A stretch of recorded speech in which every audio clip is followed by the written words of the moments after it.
Di po kasi ako nakaka-uwi. Ano? Nasaan ka? Joey? Sino yan? Si Andrew? Joey, buhay yung tatay mo?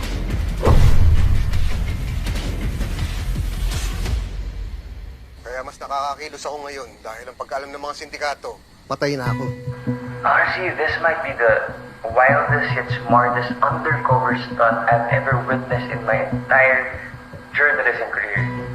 I can't believe this. Ikaw naman, kung magsalita ka tungkol sa sitwasyon ni tatay, parang news article lang. Hindi naman. Hindi lang ako makapaniwala. I mean, of course, I have to understand everything because I want to help your dad. Bakit ba tayo nandito, di ba? Ano po, sa totoo lang, Dapat wala na kayong ginagawa eh. dapat nga wala kayo dyan eh. Uwi na kayo. Baka mapahamak pa kayo, delikado. Tayo, ilang beses ko na rin ako po ginagawa to eh. Oo nga, pero delikado pa din. Tama ka. Joey's doing a good job.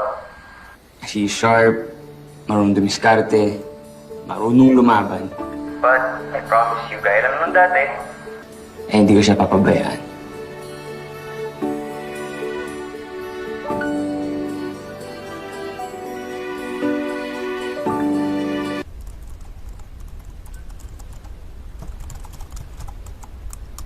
Gumagana ba yung keyboard mo? Ah, oo naman. Bakit? So, pwede palang hinaan. Sorry. Eh, paano ba naman di mo makapaniwala na buhay pa pala si Major Delgado? At nakapag-undercover pa, ha? Alam mo, mag-awa nga kayo. Parehas kayong certified never say die. Yung tono mo, no, parang kaming masamang damo. Tsaka, hindi naman talaga eh, kapag may gusto kang bagay. Gagawin mo lahat para makuha mo yun. I'm sure, hindi lang naman kami ni tatay yung ganyan. Hello, dami kaya sa paligid. Yung mga di makamove on.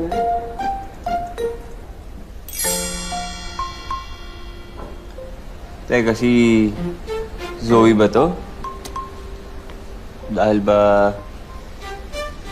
she kissed me out of nowhere?